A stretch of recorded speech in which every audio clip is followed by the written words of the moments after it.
Okay, before we get to all the Greenland, renaming the Gulf of Mexico, Panama Canal talk, let's talk about these wildfires in California here briefly. First, we're going to give it a day to breathe. You have to excuse the pun on that. I wish I'd put that differently. We're going to give it a day, give the story a day, give these fires a day to breathe so we can track down accurate information. We will tackle it tomorrow in depth on the show. It felt like pouncing on a terrible tragedy to dig into it now. Now is a time to pray, to help people if you're around there and you're in any way able to help people. This is a time where people's homes are still on fire, people are missing. Wildfires are horrifying things. I grew up in Montana and just they were happening all around. I was always fine, but they're always part of life there. And when they went tearing through, it just moved so fast. And putting them out is dangerous. You can think you're safe and then you're not. It's just pray. Just say a prayer. People are going through terrible things. And we will tackle all the failures and facts and all those other things tomorrow. It's time to say a prayer, all right? Now, I wanted to talk about something else because there's something else all over the news, and it's going to remain all over the news. Donald Trump, every now and then, look, we're used to Donald Trump throwing out something, dropping a bomb on social media, calling somebody horse face or something like that. That's how Donald Trump does things. It's who he is, it's how he does things. But Donald Trump has been saying things recently, and it's not a one-off. It's not a 1 a.m., look at her, she's ugly. No. Donald Trump has been out there talking about doing big things, radical things, crazy things. I guess it depends on your perspective. He's out there talking about renaming the Gulf of Mexico. We're going to be changing the name of the Gulf of Mexico to the Gulf of America, which has a beautiful ring that covers a lot of territory. The Gulf of America, what a beautiful name. And it's appropriate. It's appropriate. Okay. He's out there talking about the Panama Canal. This is not a one-off. He's brought it up several times. Here he is. Can you assure the world that as you try to get control of these areas, you are not going to use military or economic coercion? No. I can say this. We need them for economic security. The Panama Canal was built for our military. I'm not going to commit to that now. It might be that you'll have to do something. Look, the Panama Canal is vital to our country. It's being operated by China. And we gave the Panama Canal to Panama. We didn't give it to China. And they've abused it. They've abused that gift. It should have never been made, by the way. Giving the Panama Canal is why Jimmy Carter lost the election, in my opinion, more so maybe than the hostages. The hostages were a big deal. Okay. But he's not stopped there. Greenland is something he brought up during his first term.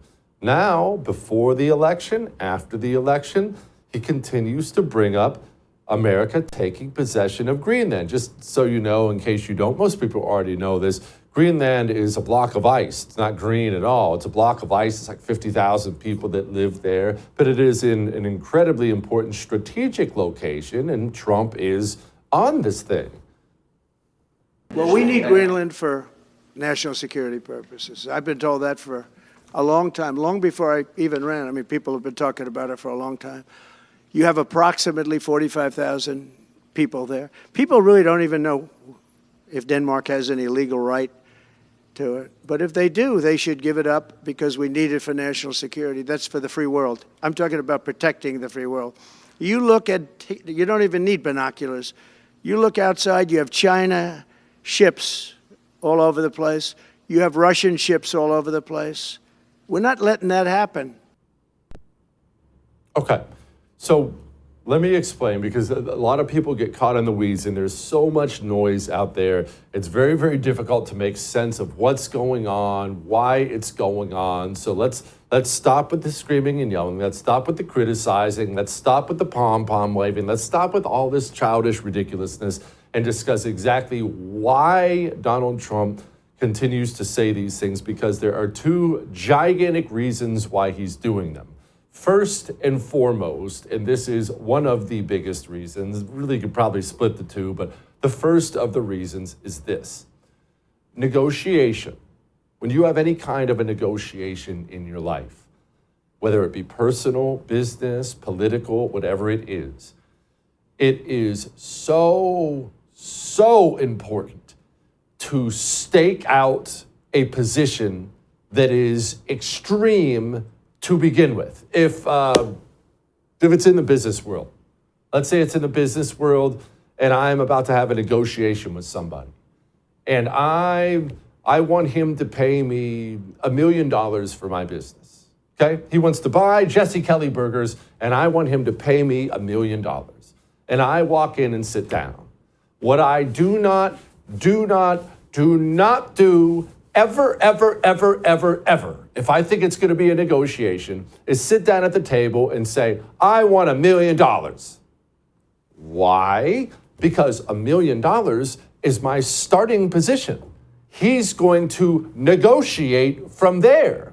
He's going to say, no, I'll give you $50,000. And I try to counter with, no, I want $750,000. And you see on and it goes. Wherever we end up from there, what I am not going to get is $1 million because I walked in and staked out a position that put me in a weak position immediately. And Donald Trump has been negotiating deals, foreign and domestically, forever. He wrote a book on it, The Art of the Deal. Donald Trump understands negotiations. Whether you love Donald Trump or hate Donald Trump, that's what he does. He does it very, very well. So if I want $1 million for Jesse Kelly Burgers, I don't walk in and ask for $1 million.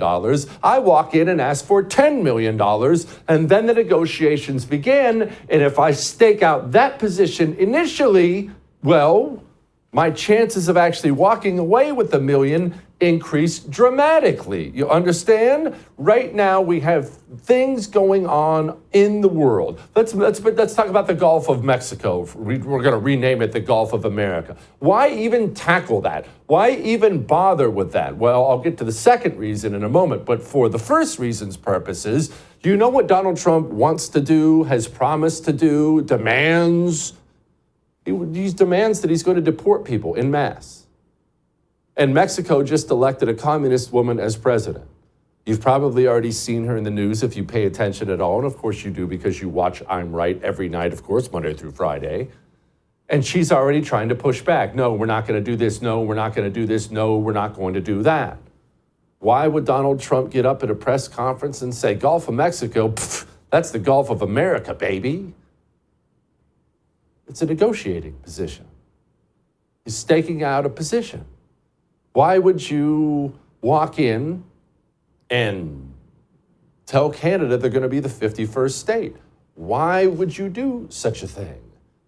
Well, he's going to demand Canada lower some fees for us, lower some tariffs for us, treat us fairly. So what do? You take some crazy sounding position, like we're going to make Canada the 51st state, putting yourself in a good negotiating position to go from there when it comes to Canada. I mean, at least he announced he's not going to be sending in the military. You're also considering military force to annex and acquire Canada. No, economic force. Because Canada and the United States, that would really be something. You get rid of that artificially drawn line, and you take a look at what that looks like. And it would also be much better for national security. Don't forget, we basically protect Canada. But here's the problem with Canada. So many friends up there. I love the Canadian people. They're great. But we're spending hundreds of billions a year to protect it. We're spending hundreds of billions a year to take care of Canada. So why are we losing $200 billion a year and more to protect Canada? It's a negotiating position. Now, that's the first reason. The second reason is this, and this is maybe something you have a hard time understanding. I have a hard time understanding. People want to leave something behind. They want to leave a legacy of some kind. They just do. You know, my father just died recently. And you start going through his stuff and you start looking at what he left behind. He last time he came down, in fact, the last time I saw him when he came down to visit us here, my dad always loved hunting knives. He loves hunting. He was a big outdoorsman. He brought my sons, James and Luke, 2 of his best hunting knives, and he gave it to the boys, passing something along, a legacy, leaving something behind. For me, because I'm not a general, a politician, a world leader. I live the kind of life you live for the most part. It's caused me to start looking at what am I going to leave behind? What am I going to leave for my boys? What kind of boys am I going to leave behind? What am I going to leave them? Should I get them a nice watch? Is that what? This is how people like you and I think. But people like Donald Trump, Alexander the Great, and I realize I'm not comparing the two, but big, important people like that, world leaders, generals, conquerors, they want to do the same thing, just on a much grander scale. Donald Trump has already been president for 4 years. He's already a billionaire. He's already the most famous person on the planet. He has another 4 years. He's 70-some years old. He doesn't have forever left on this planet. I realize he's in good health, and I'm glad he is, but Donald Trump has his name on hotels and golf courses around the planet. That's how this human being thinks. Donald Trump intends to do big things. Some of these big things you may love. Maybe you'll love all of them. Some of these big things you may hate, or you think you're crazy. Why are we buying Greenland? Big things and people who want to do big things are almost always called crazy. You can think he's crazy or not. I don't care. I'm not here to wave pom-poms for the man. But when you think about buying Greenland, and he's dead serious about that, I should note. He already sent his son over there. He's dead serious about it. He's talked about it forever.